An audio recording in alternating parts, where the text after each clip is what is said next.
Warahmatullahi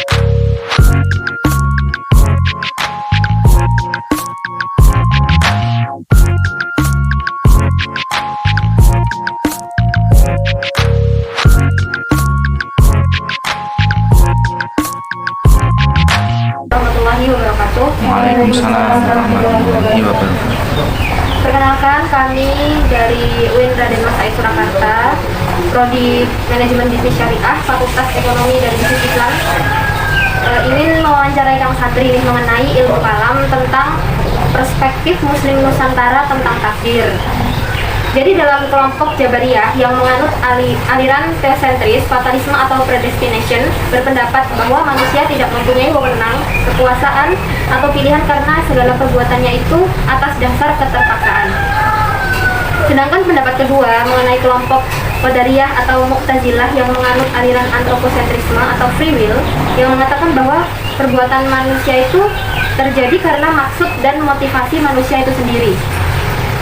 Ketiga yaitu kelompok Asy'ariyah, biasa kita kenal dengan apa itu? Ahli sunnah wal jamaah, itu yang dimana kelompok ini dikatakan kelompok yang menengahi kedua kelompok tersebut. Jadi di antara ketiga kelompok ini, manakah aliran yang pemahamannya itu mendekati Al-Quran? Oke. Ketiga, perlu penjelasan betul? Oh, perlu penjelasan karena itu. Sing pertama pendapatnya sinten mau? Pendapatnya itu Jabariyah. Ya, sing mengatakan bahwa manusia tidak punya wewenang. Ya. Sedangkan yang kedua bahwa manusia sesuatu yang terjadi itu dari sesuai kehendak manusia. Yang ketiga tengah-tengah, berarti antara yang pendapat yang pertama dan pendapat yang kedua. Setiap perbedaan itu belum tentu pro kontra. Jadi sesuatu yang beda pendapat belum tentu suatu tersebut bertentangan. Hanya saja penafsiran dari takdir, ya kan, takdir tahu? Iya. Itu sendiri-sendiri. Nah, tapi di antara beberapa pendapat pasti secara ilmiah atau pendapat secara umum pasti ada yang lebih mendekati dalam konteks ini adalah Al-Quran. Saya memilih nomor 3, pendapat Asy'ariyah, bukan karena saya mengikuti jalurnya sebagai Ahlus Sunnah wal Jamaah, tapi karena secara logika mawon, yang namanya takdir itu secara ilmiah disebut qadarullah, ketetapan Allah. Apakah ketetapan Allah, takdir Allah itu bisa dibatasi atau justru Allah akan terikat oleh ucapannya sendiri, perkataannya sendiri? Kan tidak. Jadi semua kehendak Allah itu mutlak, semuanya mutlak. Mutlak itu apa? Ya apapun yang dilakukan oleh manusia itu semuanya kehendak Allah. Itu pendapat yang pertama. Nah, terus ada katakan ketika ada manusia bisa merubah hidupnya dengan usahanya. Jikalau ada manusia niku merubah napa niku takdirnya, misalnya orang yang bodoh belajar bisa menjadi pintar, orang yang ingin kaya bekerja keras sungguh-sungguh itu bisa menjadi pintar. Itu pun yang menjadikan pintar itu adalah qadarullah. Jadi semua usaha manusia yang bisa mengembalikan takdir, merubah takdir itu hanya Allah Subhanahu wa Ta'ala. Karena dalam Al-Quran mungkin sampun jelas, jika Allah itu membuat atau menjadikan semua makhluk hidup dan semua yang dilakukan makhluk hidup. Jadi kalau ada usaha manusia, perbuatan manusia yang bisa merubah dirinya dari awal sampai akhir, itu semuanya masuk dari kategori qadarullah, semuanya ketetapan dari Allah. Jadi pendapat yang lebih berdekatan dengan Al-Quran, karena nggak mungkin Al-Quran itu meleset. Wah, berarti nek semuanya kehendaknya Allah, berarti manusia tidak punya usaha.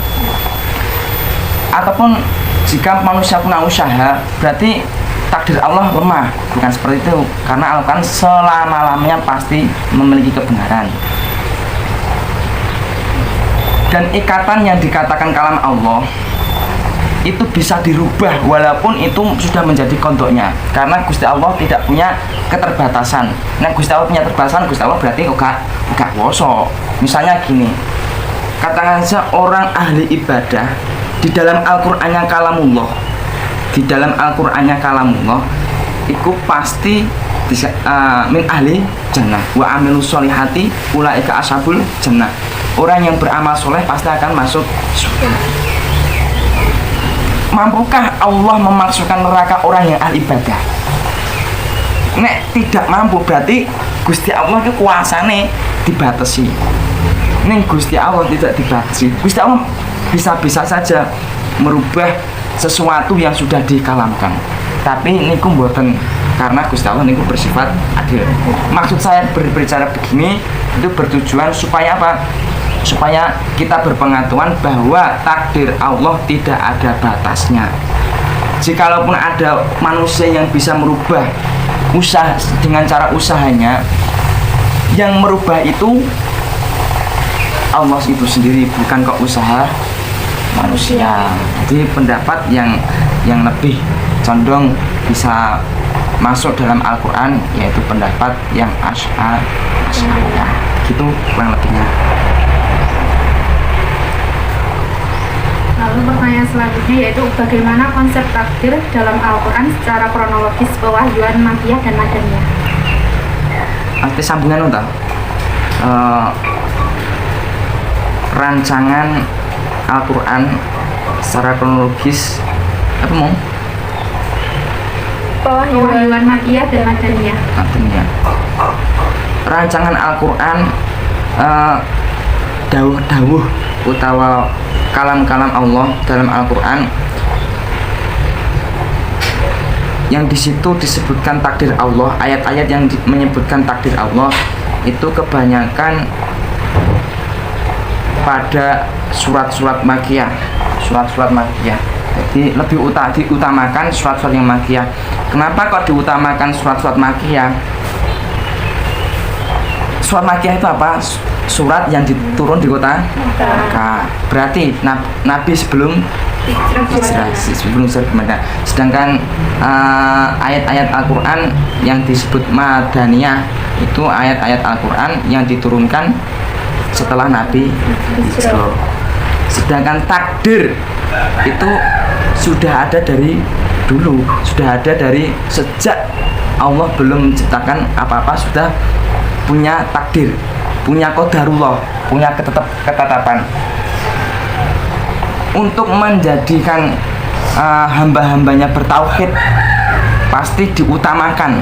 Nggak mungkin mau menjadikan tauhidnya manusia itu diakhirkan, tidak mungkin diutamakan. Jadi konsep Al-Quran dalam kronologis itu lebih banyak diutamakan pada surat-surat Makkiyah, terutama ayat-ayat yang menentangkan takdir, ayat-ayat yang menjelaskan tentang tauhid itu lebih prioritas pada surat Makkiyah, walaupun surat Madaniyah juga banyak. Kurang lain menurut. Yang selanjutnya kan apa yang terjadi di alam ini kan merupakan hukum alam.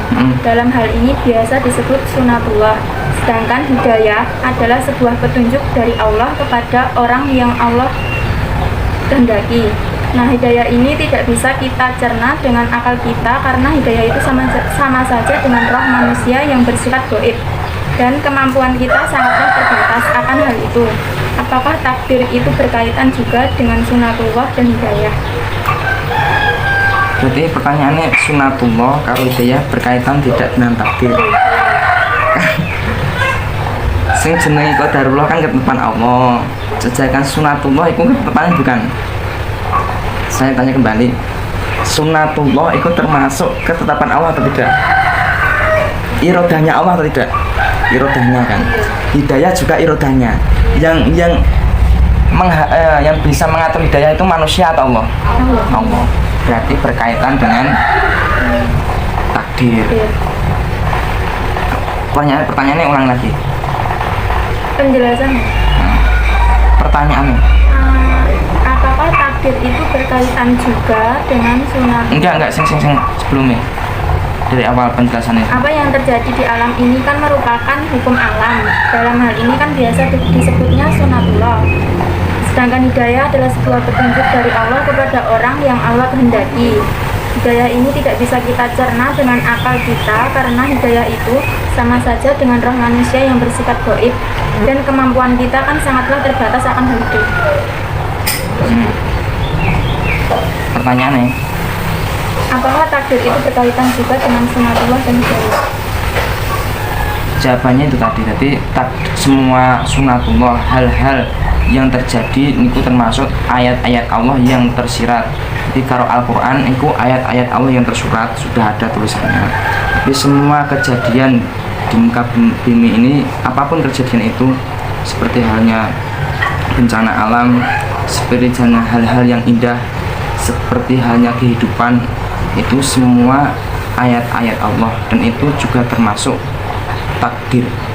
Sedangkan hidayah datangnya dari Allah, itu juga termasuk ketetapan Allah. Jadi semuanya hidayah dan sunatullah itu ada kaitannya dengan takdir. Pertanyaan selanjutnya, dalam Quran surat Al-An'am ayat 96, kata takdir bermakna ketentuan atau ketetapan. Sementara itu, kata nasib dalam Quran surat Al-Baqarah ayat 202, nasib bermakna bagian dari hasil upaya dan jerih payah. Apakah takdir dan nasib itu memiliki kesamaan? Takdir karo Nasib. saya tahu sih ya. Nganu,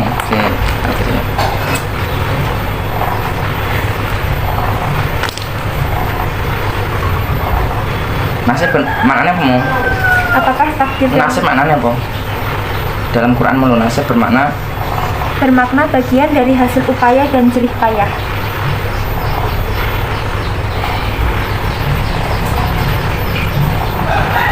Sing dimaksud nasib yaitu jatah.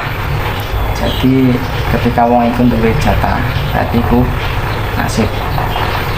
Secara bahasa memang benar ketika diartikan jerih upaya.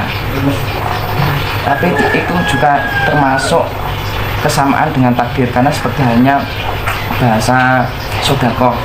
Sodako itu kadang maknanya ya zakat, kadang maknanya ya sedekah dan lain sebagainya. Itu ya seperti itu, ada kaitannya. Contohnya kayak gini, ada orang sini apa ya? Ya wis kayak gampang bekerja keras. Esok nyambut gawe, awan yo nyambut gawe, sore bengi yo nyambut gawe. Usaha manusia ben sugih ngono to. Wis nyambut gawe ben tahun-tahun ning ora sugih. Ana wong ngelengi ning pondok, kasusnya di pondok pesantren. Jadi ana apa ya? Kotak amal iku gemboke 7. Kotake santri lho. Kok gemboke 7? Pertama dompet ana kuncine. Dompet wis kuncinan. Lebokne kotake ana kuncine. Lebokne lemari cilik. Iki ana kuncine. Lemari cilik ning yo ning jero lemari gede ana kuncine. Lah lemari gede ning jero kamare yo ana kuncine. Kamar ning jero pondok yo ana kuncine. Berarti usaha untuk mendapatkan harta tersebut, menyimpan harta tersebut pasti ada. Tapi apakah itu menjadi takdir atau jatah dari orang itu? Kadang ya kobongan. Nek kobongan piye? Hilang. Jadi semuanya itu jatah ning sesuai usaha manusia. Usaha manusia hanya jadi sebab yang memberi jatah siapa? Allah. Lah kesamaan antara nasib dan takdir manusia itu sama-sama, hanya saja yang takdir ini itu sesuai kehendak Allah, yang nasib itu kehendak Allah yang disebabkan oleh usaha manusia. Bukan kok Allah itu disetir kanggo usaha, bukan, tapi memang Allah itu berkehendak sesuai sebab manusia. Begitu saja. Jadi sampai di manakah manusia sebagai ciptaan Tuhannya itu bergantung pada kehendak dan kekuasaan Allah terhadap takdirnya? Sampai batas adanya sebab. Karena gini, secara logika ketetapan Allah pasti di belakangnya ada sebabnya. Misalnya gini, nek bergantungnya sampai tidak adanya sebab, pokoknya bergantung aja. Maksudnya yang terjadi akan gini, ya Allah, kalau pengen warak nek gak gelem adang. Ya Allah, kalau pengen di anak ragilem rabi. Ya Allah, kalau pengen nikah nek ragilem boleh, ragilem bihanan. Jadi bergantungnya itu karena manusia diberi irodah juz'iyah, yaitu kelonggaran utawa diberi kesempatan untuk berusaha. Nah, usaha itu menjadi sebabnya Allah menetapkan takdir untuknya. Jadi ketika manusia itu sampai manakah? Sejauh mana sampai manakah? Sejauh mana? Sampai manakah atau sejauh mana? Sampai manakah manusia itu bergantung pada Allah, ya sampai adanya sebab. Kepengen pinter pasti harus ada usahanya sebab. Tidak mutlak menengklok terus bergantung sama takdir Allah, mengharapkan takdir Allah. Jadi harus ada usahanya, ikhtiarnya juga ada, doanya juga harus ada. Setelah itu baru manusia bergantung sepenuhnya dengan takdir dan ketetapan Allah. Karena semua yang terjadi pada kehidupan manusia, yaitu takdir manusia, adalah ketetapan dari Allah Subhanahu wa taala. Pun mekaten.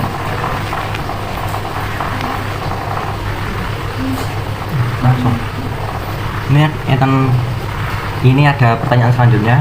Yaitu aliran moderat dalam Islam adalah ahli sunnah wal jamaah. Berkeyakinan bahwa Allah telah menetapkan ketentuan dan takdir. Apakah takdir bisa diubah dengan doa? Seperti apabila seseorang tidak berdoa, maka takdirnya akan seperti itu saja.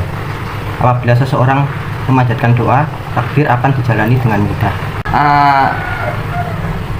Berdoa apakah bisa merubah takdir, atau berdoa itu hanya sia-sia saja?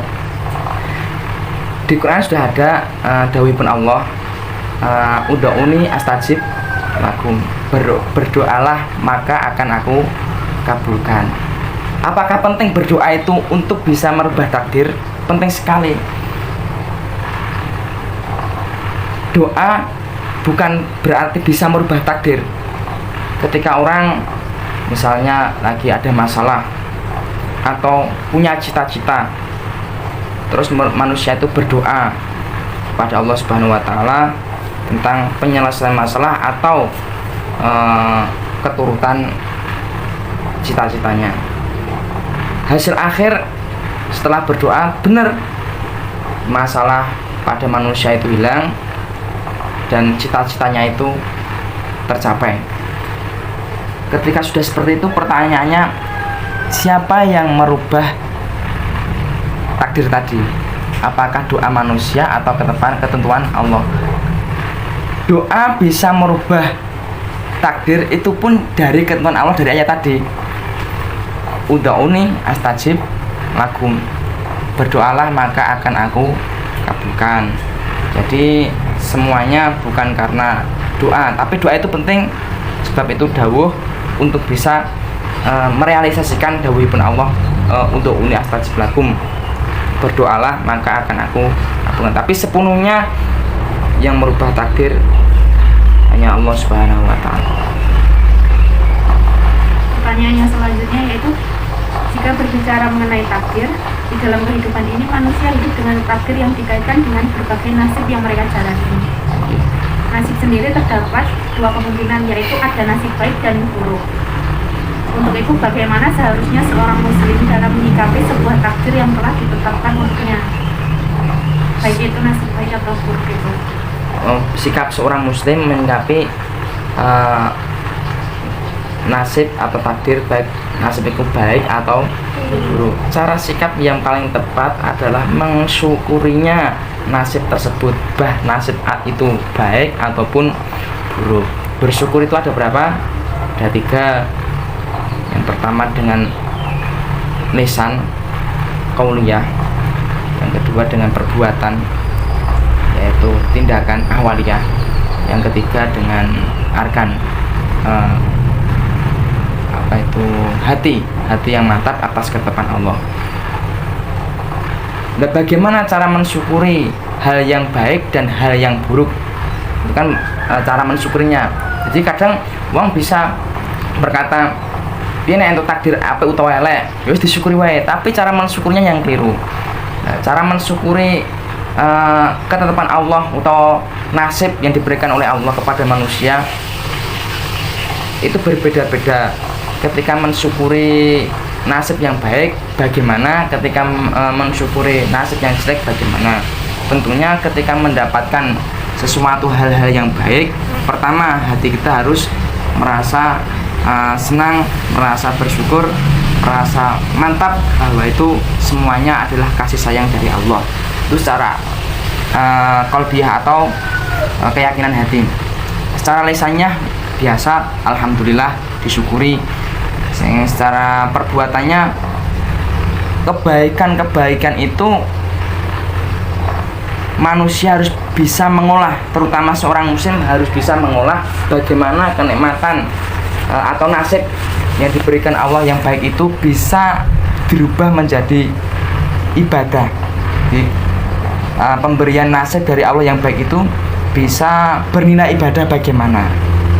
Maksudnya ibadah gimana? Karena semua manusia diutus, diciptakan oleh Allah hanya untuk ibadah. Baik ibadah itu mahdoh atau wairu mahdoh. Baik yang bersifat ubudiyah seperti sholat misalnya, atau hal-hal yang muamalah wairu mahdoh seperti bekerja dan lain sebagainya. Jadi sesuatu takdir Allah, cara menyikapi yang baik harus dengan bersyukur dengan cara tersendiri itu. Nah, bersyukur